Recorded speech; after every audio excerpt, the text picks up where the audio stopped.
Bonjour à toutes, bonjour à tous et bienvenue au cabinet Experts et Associés. On vient tourner un nouvel épisode aujourd'hui sur une notion qui nous intéresse beaucoup. C'est quel est l'intérêt et pourquoi investir aujourd'hui dans une boulangerie. Donc pour ça, on va recevoir Grégoire Lezaffre qui va nous expliquer, puisque lui, c'est vraiment son truc, ce qu'il recherche dans un investissement dans une boulangerie, dans les éléments qui sont pour lui des éléments différenciants, pourquoi il le fait. On va également échanger avec Daniel Morosco du cabinet Experts et Associés. Tu vas nous dire, Daniel, un petit peu, toi, la part de gens que tu vois là, dans cette catégorie d'investisseurs. Donc, sur le marché, on a trois catégories en fait réelles. C'est encore une étude qui vient de Stratégite, de Nicolas Nouchy, qui expliquait très très bien trois catégories. La première, c'est ce qu'on appelle les pères en fils, ceux qui ont passé un CAP et passé leur diplôme, pour qui le métier est leur raison d'être. On a une notion de réseau, bien évidemment, aujourd'hui, mais on a cette catégorie d'investisseurs. Alors Nicolas Nouchy les a catégorisés dans les autodidactes, pas forcément au niveau diplôme, mais voilà, des gens qui sont en reconversion, des gens qui arrivent dans le métier. Et là, l'élément qui était important, alors ça date de novembre 2024, donc on va bientôt le mettre à jour dans quelques semaines lors d'une prochaine conférence, c'est qu'en 2 ans, le marché de ces autodidactes était passé de 15 à 20%. Donc il y a une véritable croissance. Ouais, il y a une véritable croissance, il y a un véritable intérêt pour ce métier malgré ce que certains peuvent dire et penser. Donc voilà, donc on va recevoir Grégoire, enchanté, merci d'être venu. Daniel, pour commencer, tu nous fais une petite introduction sur ce que tu vois sur le marché au sein du cabinet dans cette catégorie de nouveaux entrants. Nouveaux entrants, essentiellement depuis le Covid. Il y a quand même eu des réflexions chez certains de reconversion professionnelle, tu en parlais très justement. Et on a vu arriver, avec Grégoire, puisque Grégoire était aussi lié par rapport à ces nouveaux entrants, des personnes qui avaient du capital. La différence par rapport à des jeunes, on a dans le cadre d'une autre vidéo, fait des interviews de jeunes qui se lançaient, qui se créaient, qui avaient du mal à lever les fonds. Là, on a plutôt des trentenaires, quarantenaires qui se reconvertissent, qui ont déjà un premier vécu, qui ont travaillé souvent dans des bureaux et qui ont mis de l'argent de côté, qui ont du patrimoine, qui arrivent avec des idées, des concepts et qui, bien sûr, attendent aussi un retour sur investissement. Donc ça, c'est une tendance une tendance de fond. On croyait que ça s'arrêterait, mais finalement, il y en a toujours. Depuis le Covid, il y en a toujours quelques-uns chaque année qui rentrent au cabinet. Tu as repéré toi aussi, tu l'entends régulièrement, parce que non seulement ils arrivent sur le marché, mais ils n'arrivent pas en disant je viens acheter une boulangerie, ils viennent en disant j'en veux 2, 3, Alors, ils 4, en veulent 5. 3-4 dès le départ. Ils vont tester un concept. Ils se disent on se laisse 6 mois, 1 an pour tester. Et puis, on les met quand même un peu en garde, et Grégoire en reparlera plus en détail. Les difficultés de personnel, de recrutement, ils n'ont pas les réseaux souvent parce qu'ils n'ont pas vécu une première vie, on va dire, depuis l'âge de 16 ans dans l'univers de la boulangerie. Donc il leur manque quelques années de réseau pour arriver à trouver du personnel. Et finalement, leur plan de départ, qui consiste en avoir 3-4 en l'espace de 3-4 ans, souvent il est freiné essentiellement pour des questions de personnel. Voilà. Ce que relevait d'ailleurs dans l'étude de Nicolas Nouchy, c'est qu'à l'inverse, parce que ce que tu dis est totalement ce qu'il a repéré, mais à l'inverse, ce qu'il avait repéré, c'est qu'ils avaient une capacité de formation et d'apprentissage qui était nettement supérieure, ce qui leur faisait gagner énormément de temps. C'est-à-dire qu'ils n'ont aucun problème à se remettre en question. Là où on va dire que le père en fils qui fait ça depuis des années, pourquoi je changerais? Ça a toujours été comme ça, on ne le voit pas. Grégoire, merci pour ta présence. Je vais te laisser te présenter, nous dire d'où tu viens, quelle est ta carrière, parce qu'elle est super intéressante et enrichissante. Et voilà, pourquoi tu en es là aujourd'hui et comment tu fonctionnes. D'accord. Donc, bonjour Lionel, merci de me recevoir. Donc écoute, moi j'ai commencé il y a 16 ans au cabinet Huchet de Morges, qui est le référent de la transaction de fonds de commerce de boulangerie-pâtisserie sur Paris, Île-de-France principalement. Donc j'ai été 16 ans négociateur là-bas. Donc j'ai accompagné les artisans boulangers pendant 16 ans donc à trouver effectivement leur bonheur. Et donc comme disait Daniel, post-Covid, c'est vrai que j'ai toujours eu cette envie d'entreprendre. Donc, accompagnant ces entrepreneurs pendant 16 ans, j'ai passé le pas avec mon épouse en 2020 de mémoire, où j'ai passé mon CAP en accéléré en 3 mois, tout en continuant à faire la transaction au cabinet. Et donc j'ai passé mon CAP et on a acheté notre première boulangerie avec Julia en 2020, je crois. Ouais. Donc voilà, première expérience. Donc on s'y est vraiment appliqué à Clichy. Voilà. Donc on a racheté un fonds de commerce qui faisait dans les 600 000 euros de chiffre d'affaires. Donc on a complètement refait le magasin et on a eu la bonne surprise de bien développer. On a quasiment triplé le chiffre d'affaires. Donc c'était vraiment la bonne surprise. Donc moi je continuais à vendre des fonds en parallèle. Julia, elle qui est une ancienne directrice financière d'un gros groupe de maroquinerie, elle a complètement laissé tomber son job pour se dédier à ça. Donc c'est ce qui fait aussi que ça a marché très fort. Et donc au bout de 2 ans, Julia est tombée enceinte. Donc on a fait le choix de revendre la boutique. Donc on a bien vendu. Et donc depuis 2025, grosse année pour nous, parce qu'on a racheté une autre boulangerie à Boulogne avec 2 de nos anciens salariés de Clichy qu'on a associés, qui n'avaient pas forcément les moyens de s'installer seuls, donc on les a accompagnés, et donc enfin, on les accompagne vraiment tous les jours sur cette nouvelle expérience, et ça se passe super bien, là, ça fait 1 an.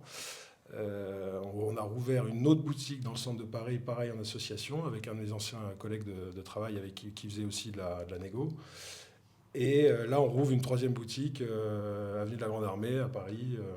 Voilà. Donc on a ouvert un hôtel aussi en parallèle en 2025. Donc voilà, on a une année bien occupée. Mais bon, on fait ça en famille, donc on s'amuse bien. Voilà. Alors on court. Mais ce que j'ai entendu, c'est qu'il y avait quand même une association avec des anciens salariés à chaque fois. Alors l'idée, c'est vrai que la première expérience, ça s'est super bien passé parce que Julia était vraiment dédiée qu'à ça du matin au soir. Donc elle était vraiment dans l'exploitation, dans l'opérationnel.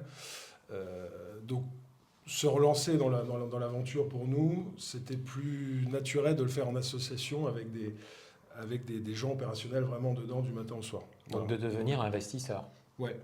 Investisseur. Dans l'esprit. Ouais, tout à fait. Ouais. C'est vrai qu'on a apporté, en participant, en apportant la majorité des fonds et en les accompagnant toujours donc sur l'administratif et financier, sur le concept. Et après, eux, c'est vrai que nous on est de passage, entre guillemets, et eux sont vraiment sur place. Il y en a un qui est vendeur donc, du matin au soir, et Richard qui est au pain, qui est boulanger, enfin artisan boulanger. Voilà. Comment s'est décidé un peu l'association? Comment ça s'est fait? C'est une histoire d'hommes. C'est deux donc, mes anciens salariés que j'aimais beaucoup, qui avaient cette envie de s'installer un jour. Je pense qu'ils n'auraient pas pu tout de suite seuls le faire. Et voilà, en partant, voilà, ils m'avaient fait part donc, de cette envie de s'installer. Et c'est vrai que je suis beaucoup associé, j'ai fait parallèlement aussi un peu d'immobilier. Oui, c'est ton mode de fonctionnement. J'aime beaucoup ça, l'association, c'est avant tout pour moi d'une aventure humaine. Et c'est deux gars que j'aimais beaucoup. Et donc pour moi, c'était un peu naturel de les accompagner et de lancer cette nouvelle aventure avec eux. Et ça se passe super bien. On refait un Clichy bis, quoi. Voilà, c'est vraiment dans l'idée. Donc c'était... nous, voilà. L'avenir, il est où alors? L'avenir, il est dans la continuation, c'est-à-dire essayer de continuer à avoir des collaborateurs qui soient performants en interne pour les faire évoluer. Comment vous décidez après de la répartition qu'il peut y avoir? C'est des gens qui amènent aussi un peu d'apport, qui ont 10, 15, 20, 30% des parts, et sur lequel, dans les quoi, c'est quoi? C'est une durée de 7 ans sur lequel vous imaginez avancer, vous gardez des parts à la fin, vous pensez qu'ils rachèteront tout au total, ou comment vous le voyez tout ça là? Très honnêtement, rien n'est figé. Effectivement, ils n'avaient pas forcément donc, les moyens d'acheter seuls la typologie d'affaires qu'on a acheté. Donc, c'est exactement la même configuration. Donc là, c'est une affaire qui faisait dans les 650 000. On a cassé le magasin. Donc là, aujourd'hui, c'est une affaire qui fait aux alentours d'1,2 million de chiffre d'affaires. Donc voilà, l'idée, on les a accompagnés financièrement, eux aussi ont apporté un peu d'argent. Après, dans l'idée, rien n'est figé, c'est un peu eux qui vont, entre guillemets, aussi mener la danse. Moi, je serais très content de leur revendre mes parts dans 1 an, dans 2 ans, et voilà, qu'ils puissent tout de suite démarrer avec une affaire de taille qui est quand même, à mes yeux, beaucoup plus simple aujourd'hui à tenir qu'une petite affaire de 300 000 à 400 000 euros qui est ingérable dans le quotidien pour moi. Donc voilà, après, rien n'est figé. Je pense même qu'on va racheter une autre ensemble. Enfin voilà, pour l'instant, ça se passe bien. On lance le bébé. On a une équipe qui se stabilise. Voilà, après, c'est un peu à l'envie des uns et des autres, mais rien n'est figé dans le temps. Voilà. Il y a des pactes d'actionnaires qui ont été établis, il y a Oui, oui. Après, je vous dis, on n'est pas. Oui, oui, il y a un pacte hein, il y d'actionnaire. a Oui, des, oui, il il y y a a un des pacte. pactes. Donc, Voilà. les Si, données financières, parce que je prends un peu la casquette d'investisseur, il faut aussi sécuriser, hein, bien parce sûr, bien sûr, bien sûr, bien sûr. il faut lever des fonds. Donc, j'imagine que les Ouais. banques derrière aussi demandent des garanties, hein. Est-ce que c'est facile d'obtenir des prêts au jour d'aujourd'hui dans ce type de configuration? Aucune difficulté. Quand, c'est, quand, D'accord. quand les choses sont faites de façon cohérente, où là, donc Thomas qui est en vente, Richard qui est en fabrication pain, Ouais, nous qui sommes en backup à gérer tout l'administratif et le financier, là tu dis que aujourd'hui la à banque elle raconter te le suit, banc, quoi. et puis là, elle nous a suivis les yeux fermés. Enfin, si vous voulez, on a apporté donc les fonds propres nécessaires, hein, à hauteur de 30%. Enfin, voilà, à partir du moment où c'est cohérent, il n'y a pas de sujet en fait, hein. C'est vraiment. Non, non, Financièrement, vous attendez une rentabilité quand vous investissez ensemble ou vous partez un peu Alors, d'une feuille blanche et vous euh, fixez des objectifs? donc les objectifs sont pas pareils, sont pas figés dans le marbre. L'idée, c'est que chacun puisse quand même se payer très correctement dessus. Mhm. Et puis surtout, moi dans ma démarche d'investisseur aujourd'hui, je considère que je m'enrichirai vraiment le jour où je revendrai la boutique. Ok. Là, étant donné qu'aujourd'hui, on capitalise, on rembourse les fonds de commerce sur des crédits sur 7 ans.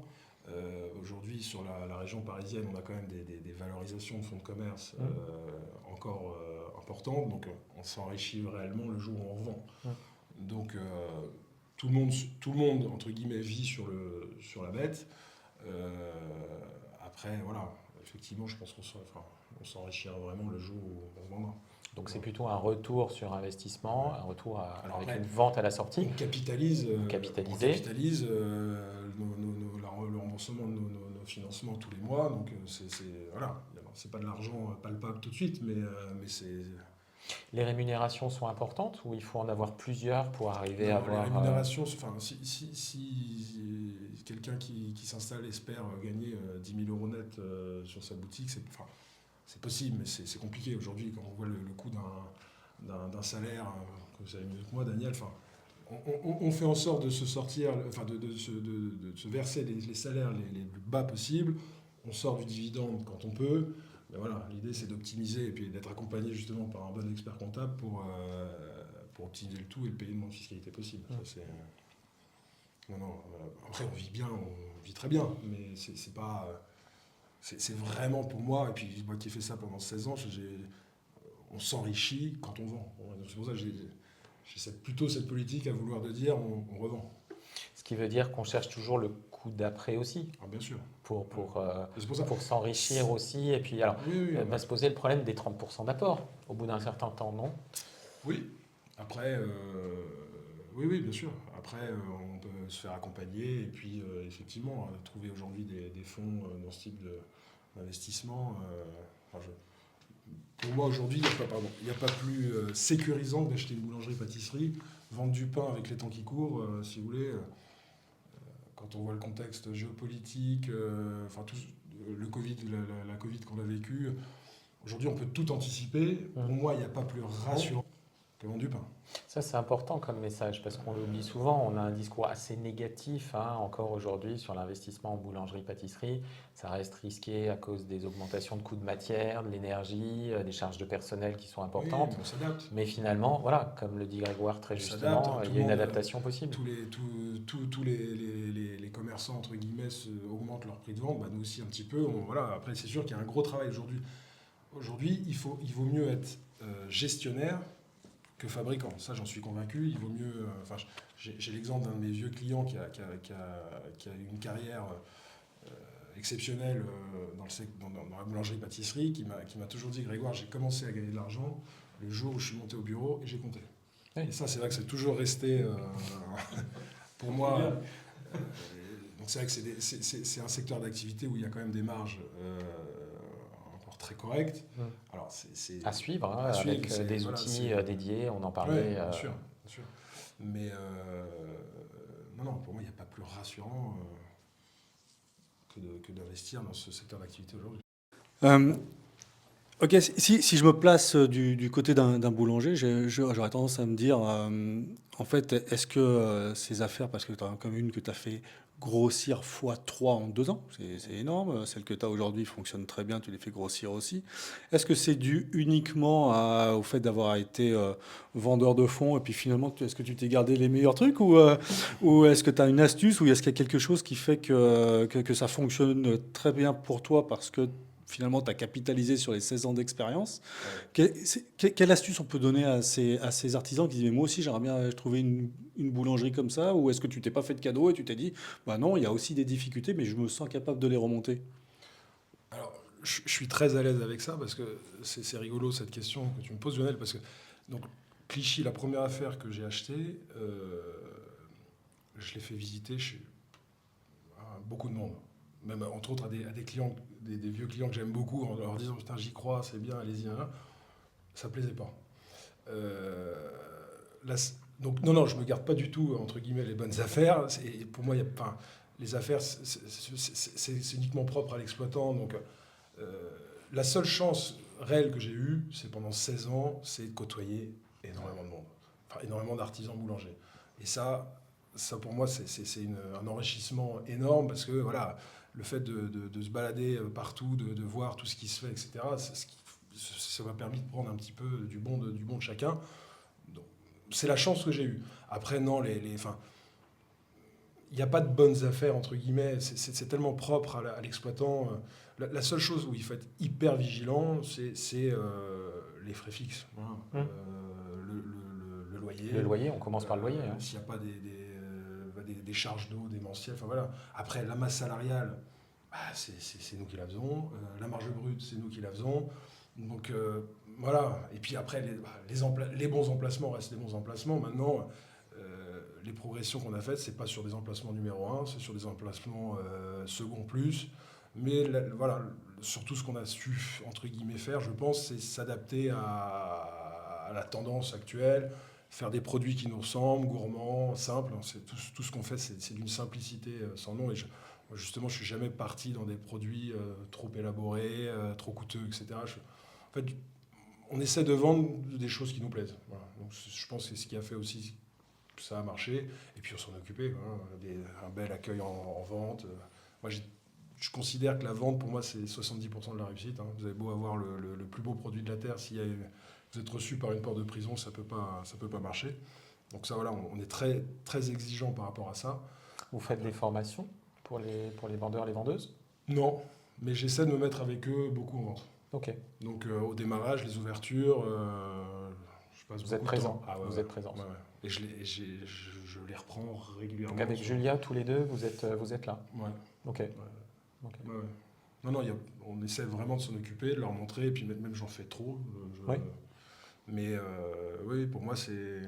Enfin, je ne Donc, supporte pas rentrer un dans... investisseur, hein, c'est ce qu'on dit, un investisseur doit quand même être présent, puisque souvent on a l'image de l'investisseur qui n'est pas présent.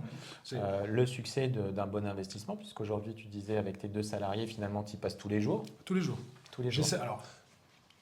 J'essaie. Oui, mais tu es présent. Mais on est tous les jours. S'il y a quelqu'un pas là, il m'appelle, si je peux, je viens, je remplace la personne. Non, vraiment. Et puis je me force, et puis c'est un plaisir pour moi d'aller les voir et d'aller voir ce qu'ils font. Voilà, s'il y a des petites choses à rectifier. Ouais. Mais j'essaie aussi de leur laisser, c'est important, qu'ils prennent leur place de chef d'entreprise. Voilà, pas trop non plus. Le recrutement du personnel, c'est qui? C'est nous tous. C'est nous tous. Ok. C'est nous tous, ouais. Et ça, c'est Donc une gestion collégiale, un Ouais. investisseur présent, mais quand même avec Ah ouais. Bah, une gestion collégiale. C'est comme ça que tu l'envisages. ouais. Moi, demain, Daniel, tu me proposes de mettre un peu d'argent dans un truc hyper rentable. Si je m'en occupe pas, ça m'intéresse pas. Tu n'y vas pas. Non. Ok. Moi, je pars du principe qu'il faut s'en occuper. Enfin, ça m'amuse et je m'en occupe. Voilà. Alors, j'entends, maintenant, tout ça, c'est du succès, et tant mieux. Demain, on a une ouverture juste en face.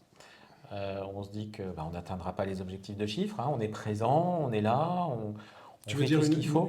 Ouais, tu as des un galères. concurrent Ouais, tu as une galère. Tu as une galère. Pour l'instant, tu n'as pas vraiment rencontré de galère. Comment tu réagis en tant qu'investisseur vis-à-vis de tes partenaires, tes associés? Qui sort? Comment vous sortez? Qui repart avec ses billes? Qui prend le risque? Est-ce que c'est tout le monde? Est-ce que c'est toi? Moins eux qui sont en exploitation? C'est vrai que j'ai pas encore eu le cas, mais oui, alors, ça après, C'est de la discussion. ouais, mais c'est la discussion. Après, nous, là, ce que je t'expliquais tout à l'heure, moi, je ne veux plus fermer les boutiques parce que ça coûte trop cher en trésorerie. Là, on a fermé un petit peu au mois d'août. La trésor, elle est à sec. elle est à sec.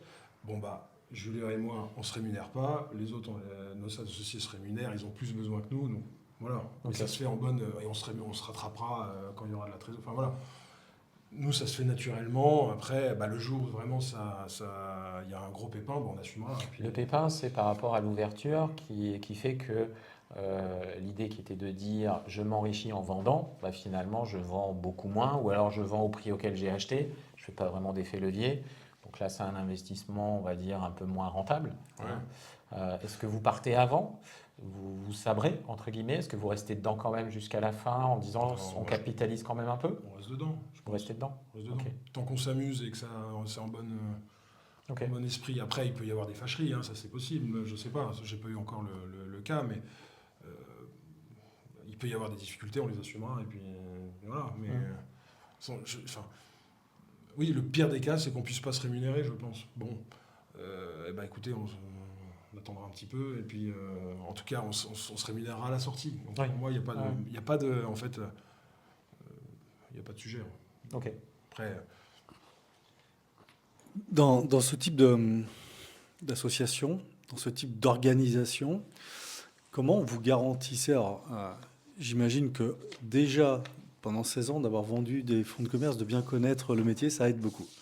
En plus, si j'ai bien compris, Julia, elle est ancienne directrice financière, donc ça aide encore plus. Ok. c'est l'arme fatale. Mais comment vous gérez ça? Est-ce que vous gérez ça comme étant du multisite, c'est-à-dire c'est très processé chez vous? Si demain vous en ouvrez une quatrième ou une cinquième, vous avez un centre de prod, vous êtes prêt à diffuser une gamme, vous passez par une holding active ou comment vous gérez ça pour vous assurer qu'il y ait bien le retour sur investissement? Alors j'ai compris que vous travailliez des gammes plutôt courtes, des gammes plutôt rentables. C'est décidé avec l'ensemble des associés ou c'est comment c'est fait? Ça, à ce niveau-là, c'est imposé. Non.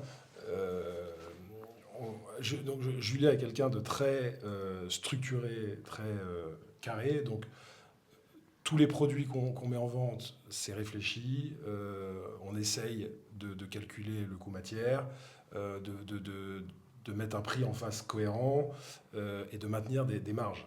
Donc, non, on est hyper vigilant. Après, là, on grossit, donc on n'est pas encore ultra structuré. Maintenant, chaque structure est complètement indépendante et on essaye entre guillemets, dupliquer sur chaque structure les mêmes taux de marge, les mêmes rentabilités. Est-ce que c'est la même image? Est-ce que c'est la même... Non. Non. Alors, moi, j'ai un avis très tranché par rapport à ça aujourd'hui où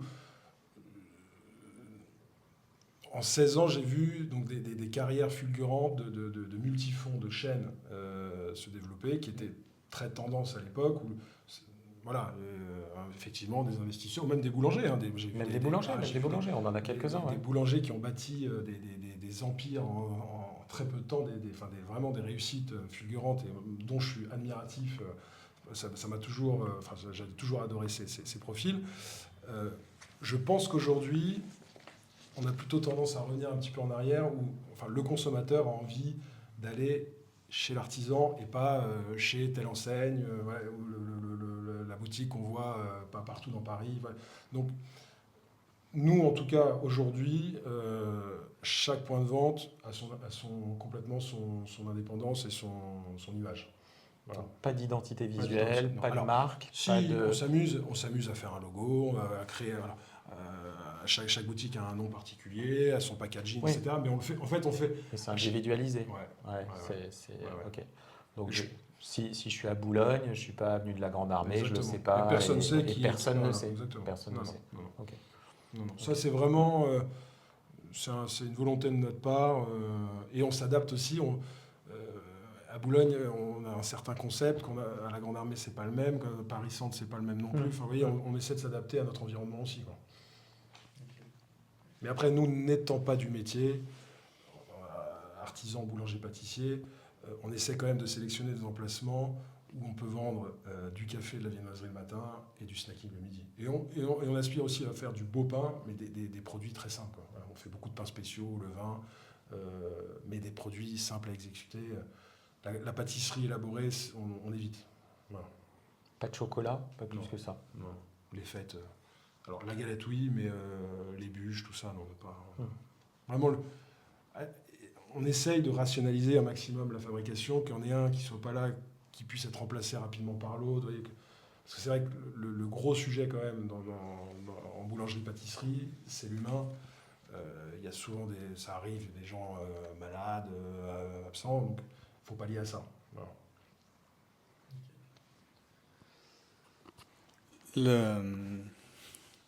Quand on parle de rentabilité, est-ce que vous profitez quand même d'avoir l'ensemble de ces établissements pour massifier vos achats, massifier vos contrats, ou est-ce que ça reste encore établissement par établissement pour être peut-être plus mobile, plus simple?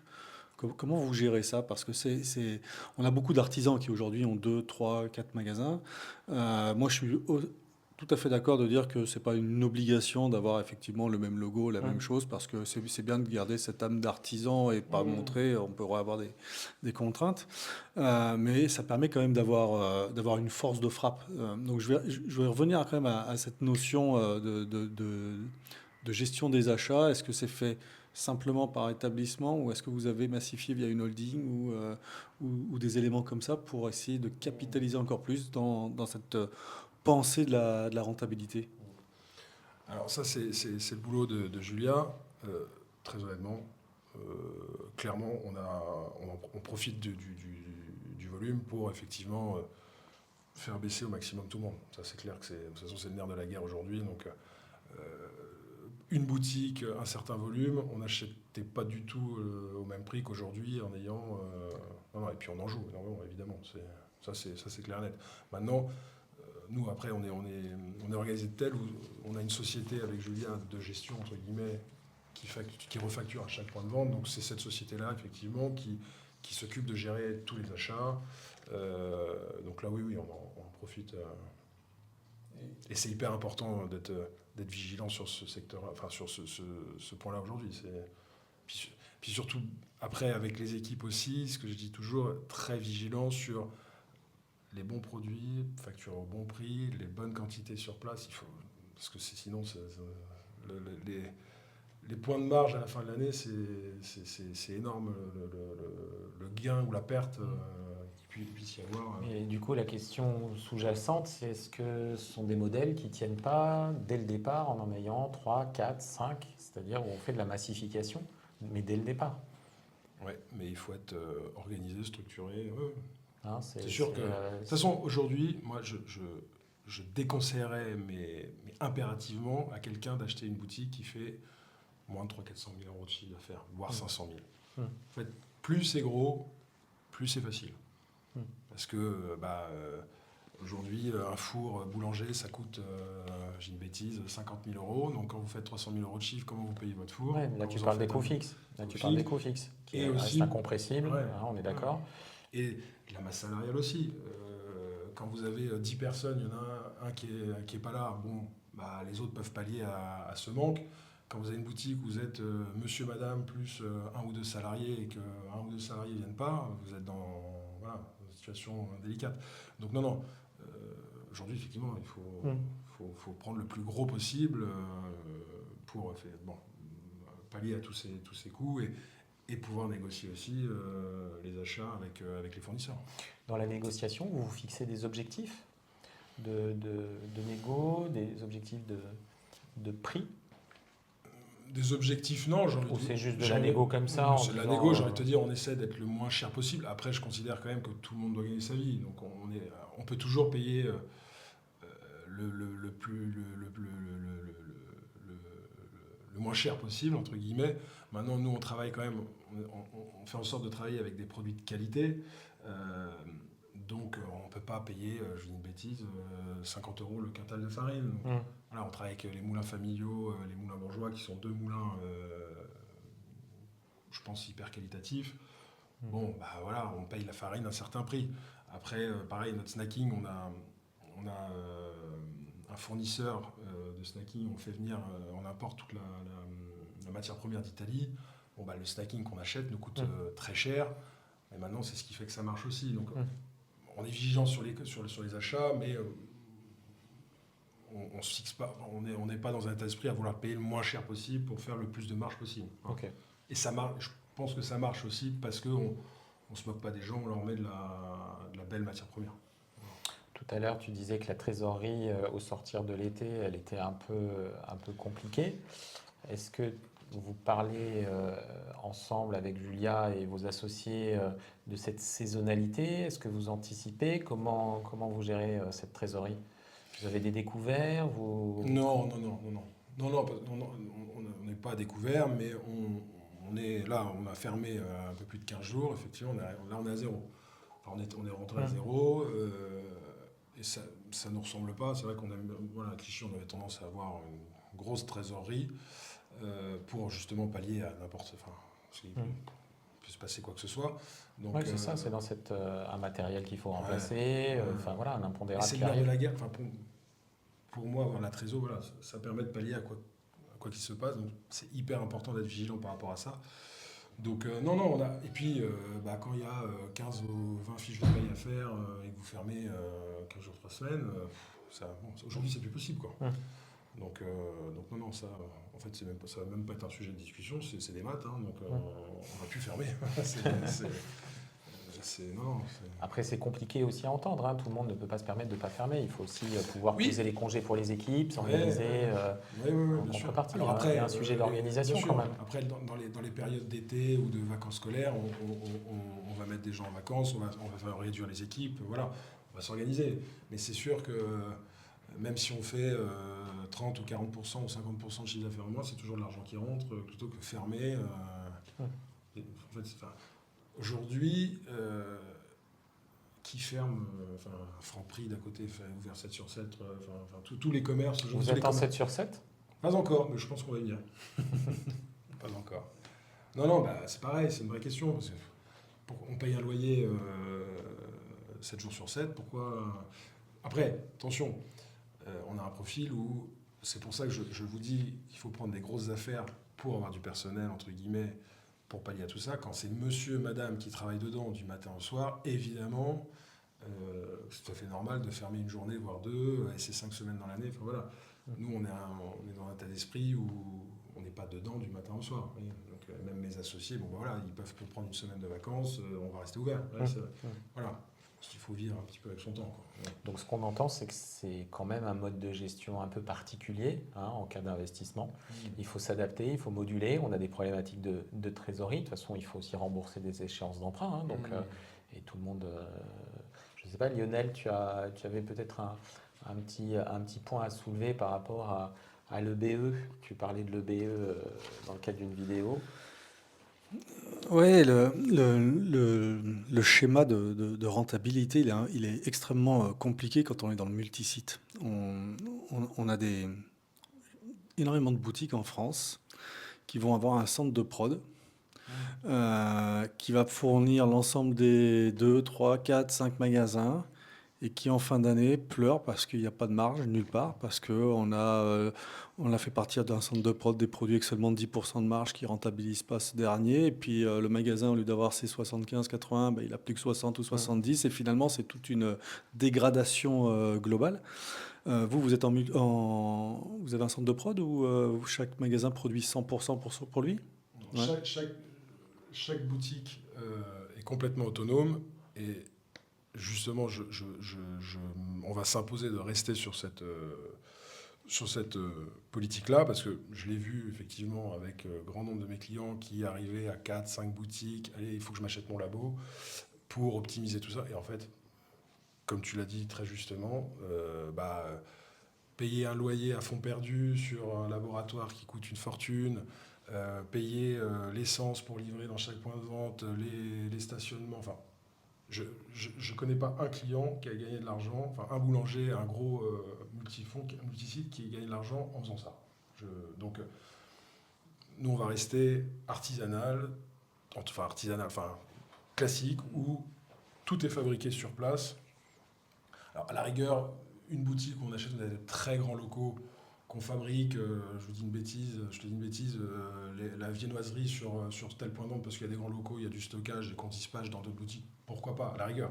Mais acheter un laboratoire pour dispatcher, pour refacturer sur d'autres points de vente, je connais personne qui a réussi à le faire. Voilà. Sachant que c'est plus facile après quand tu veux céder un point de vente. Bien sûr. En plus. Dans ta logique d'investisseur. Moi, j'ai des associés différents sur chaque point de vente, donc on mélange pas tout. Chaque structure reste complètement autonome. Et effectivement, ce qui est hyper important pour moi, c'est que chaque point de vente reste très liquide. Voilà. On appuie sur le bouton, c'est vendu dans la foulée. Non. Et puis on n'aspire pas à monter une chaîne. C'est pas. Je dis, puis c'est une histoire d'homme. Donc là, en ce moment, on a pas mal de monde. Si effectivement, je serais ravi d'accompagner des salariés demain qui veulent s'installer, qui ne peuvent pas tout seuls ou qui ont envie de le faire avec nous, etc. On a combien sous le coude là qui seraient intéressés? De s'installer sur le coude en ce moment? Qui aurait la niaque, l'envie d'y aller? Parce que finalement, c'est quoi?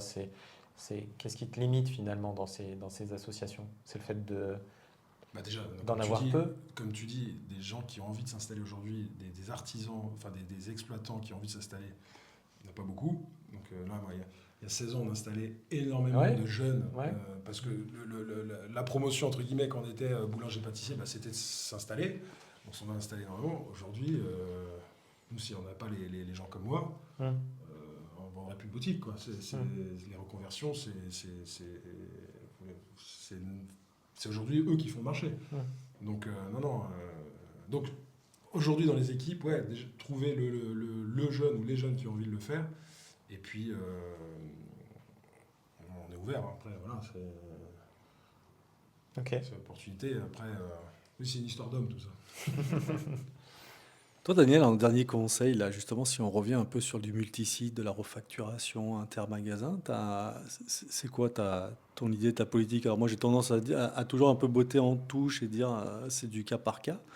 Mais est-ce qu'il y a une sorte de, pas de règle globale, mais qu'est-ce qui serait simplifiant si j'ai plusieurs points de vente, dont un qui fabrique, comme le disait Grégoire, les croissants à un endroit, je dois livrer à un autre? C'est quoi la règle la plus simple pour refacturer et garder de la marge partout? Il n'y a pas vraiment de règle. Très honnêtement, il n'y a pas vraiment de règle. On part du produit de vente, on fait souvent un calcul à partir du produit de vente et on essaie de voir où on doit laisser la marge. Donc c'est un calcul en dedans. Il faut de toute façon, à minima, que le labo s'autofinance. C'est-à-dire que s'il faut que toutes les sociétés satellites, par des conventions de trésorerie, une société holding au-dessus, etc., financent le labo, ça ne tient pas. Ça tient pas. Donc un autofinancement du labo au niveau des ventes, c'est-à-dire le labo doit à minima, bien sûr, facturer la matière première, les salaires du labo, le crédit bail, on a souvent beaucoup de matériel en crédit bail au niveau du labo, plus le loyer, plus la livraison. Le coût de la livraison doit aussi être intégré. Donc tout ça, ça commence un peu à chiffrer. On est souvent là déjà dans du 60-65% de coût. Donc ça devient quand même assez lourd par rapport aux 75% qu'on pourrait on va dire, facturer au maximum aux différentes entités. On dit aussi que, de manière générale, qu'un labo ne vaut le coup d'être monté qu'au bout de 4 à 5 entités. En deçà de 4 à 5 sites, ça vaut pas le coup. Ouais, ça vaut pas le coup. Non, et puis aujourd'hui, c'est vrai que quand les clients, le consommateur voit arriver le camion réfrigéré avec la matière. Il y a ça aussi. Bon, Il y a ça aussi. c'est vrai que. Alors, c'est fait artisanalement, hein, mais bon, quand vous êtes consommateur et que vous voyez arriver le camion avec les produits, bon, ça la fout mal, quoi. Puis en fait, on imagine faire des économies parce que ça fait pas de pâtissier, pas de tourrier sur place, mais les gars qu'il faut payer pour sortir, pour dresser, etc. Enfin, pour moi, Après, il y a quand même un avantage, je me permettrais, il y a quand même un avantage, c'est la souplesse, la flexibilité que ça laisse au niveau de l'équipe de fabrication, puisque si tu as un labo avec 10 personnes, pour rejoindre ton exemple de tout à l'heure, il en manque une, tu peux substituer, tu peux quand même produire. Et tu n'es pas bloqué un matin en arrivant avec un boulanger qui manque et l'impossibilité de cuire. C'est clair. C'est clair. Donc il y a quelques avantages quand même à avoir un labo. Il y a l'effet de masse. On parlait de massification au niveau des achats. C'est livré à un certain endroit, au labo. Bon, voilà. Il y a quelques avantages quand même. Je suis d'accord avec toi, il y a des avantages, ça c'est clair. Mais après, en termes de rentabilité et là, c'est l'investisseur que tu es qui ouais, parle. je pense. Tu es dubitatif. Ouais. Je connais personne qui m'a dit j'ai gagné. Voilà, j'ai énormément gagné avec un labo. Ouais. Il a plutôt surtout gagné des emmerdes. Oui. Voilà. Eh ben, c'était très intéressant. Tu as une dernière question, toi, Daniel, ou un dernier élément à nous apporter? Non, moi j'aurais plutôt une question pour Grégoire. Combien de temps encore? Combien de temps faire ça encore? Tant qu'on s'amuse. Ok. Voilà. Aucune idée. Aucune idée. Mais je suis capable de dire on arrête tout demain. Hein. Okay. Le jour où ça m'amusera plus, on ne le fera plus. Et ça, c'est important de le noter. C'est avant tout une histoire d'homme, comme tu le disais, une passion, le fait d'y aller, d'être entrepreneur et d'y aller, d'avancer. Et puis, lever tous les verrous. Le pain, c'est un produit sympa. Enfin, voilà, moi, c'est un produit qui me plaît. Donc, voilà, ça m'amuse. Et puis, moi, ce qui m'amuse, c'est de récupérer une boutique dans un mauvais état, de la refaire, quand vous avez cassé une boutique et vous voyez tout exposé, tout magnifique, bien rempli, c'est ça qui m'amuse. Après, le courant, heureusement que j'ai Julien qui m'accompagne, je suis moins fort et c'est moins mon truc, mais voilà, tant qu'on s'amuse, on continue. Et puis voilà, tant qu'on a des associations qui fonctionnent, voilà, pour moi, c'est génial d'avoir deux de mes anciens salariés qui aujourd'hui sont chefs d'entreprise, les voir évoluer, s'épanouir. Enfin, voilà, pour moi, c'est ça surtout qui m'amuse. Après, combien de temps encore, je ne sais pas. Merci Grégoire. Merci à vous. Merci à tous les deux. Et puis moi, j'ai quand même retenu des choses assez intéressantes. J'ai retenu dans un premier temps que c'était pas si compliqué que ça de trouver de l'argent. Donc déjà, c'est quand même assez rassurant pour nos artisans. C'est-à-dire que quand on a un dossier qui est solide, quand on a des éléments qui tiennent la route, on peut trouver. L'autre élément que j'ai vu qui était assez intéressant, c'est cette inclusion de collaborateurs qu'on connaît déjà et qu'on va pouvoir faire grandir, leur donner ce superbe levier d'aller pouvoir s'installer. Ça, chapeau, franchement, on ne le voit pas assez, je trouve, dans notre domaine, même si moi j'ai un client qui fait exactement la même chose, mais c'est assez rare. J'ai noté l'importance de bien s'entourer. Ça paraît... énormément de temps. Exactement. L'importance aussi de garder cette notion qualitative d'artisan. Moi, je suis un fort persuadé que l'artisan boulanger de 2035, c'est celui qui continuera à faire de la qualité et pas n'importe quoi. Ça n'empêchera pas les réseaux d'exister. Ils ne font pas non plus des produits qui sont vilains. Ce n'est pas la question d'opposer. C'est juste que l'artisan aujourd'hui devra continuer sa qualité. Et je pense qu'effectivement, ce constat de se dire que le multisite, que d'avoir plusieurs établissements, ça peut paraître compliqué. Et je rejoins pleinement cette idée de se dire, en dessous de 500 000, 400 000, 500 000, c'est extrêmement compliqué. Alors, bien évidemment, on va avoir plein d'auditeurs qui vont avoir les cheveux dressés sur la tête parce qu'ils font partie de cette catégorie-là en disant avec ces discours-là, on n'est pas prêt de vendre. Non, mais c'est une réalité de marché. C'est trop difficile. Puis aujourd'hui, il y a tellement de paperasse, d'administratif, quand vous avez une petite affaire, entre guillemets, il faut que vous soyez dedans du matin au soir. Donc la quantité aujourd'hui de tout ce qu'il y a à côté, enfin, moi je suis admiratif, hein, attention, mais c'est trop dur. C'est trop dur. Petites affaires aujourd'hui, c'est trop difficile. Et je pense malheureusement, il y a un marché à double vitesse, où il y a le marché des grosses affaires qui se revendront toujours bien et où il y aura toujours une valorisation. Et le marché des petites affaires, malheureusement, les petites affaires, aujourd'hui, on a du mal à les vendre. Donc voilà, c'est un conseil à donner à un investisseur ou même à un artiste, enfin, des jeunes que j'installais. Moi, toujours, je les dirigeais plus s'ils n'avaient pas forcément les moyens. Et c'est un peu, comment dire, je ne veux pas paraître présomptueux de dire l'argent, c'est pas un sujet, mais aujourd'hui, je vends un peu ça aux jeunes en disant, écoutez, si vous avez envie et que vous êtes travailleur, mais en fait, oui, l'argent n'est pas un sujet. Je préfère vous trouver des investisseurs ou des prêts d'argent. Il y a plein de mécanismes pour acheter une plus grosse boutique et vous épanouir plus dans une grosse boutique que prendre une petite affaire. Une petite affaire, on les envoie au casse-pied. Des jeunes peuvent te contacter, Grégoire?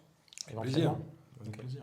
Ouais. Non, avec plaisir. Et puis, et hyper important, effectivement, s'entourer. Vous allez gagner un temps fou à être avec un bon expert comptable, spécialisé dans la boulangerie-pâtisserie, un avocat spécialisé dans le domaine, un cabinet qui fait que ça, les moulins. Alors après, bon, il y a un panel de moulins, mais moi j'ai plutôt tendance à prendre moulins artisanaux encore. Puis après, c'est une histoire d'homme, mais voilà, enfin, vous gagnez un temps fou à côtoyer ces gens-là que vous débrouillez un peu tout seul, quoi. Voilà. Merci beaucoup. Merci Merci, Grégoire de merci cette beaucoup. expérience.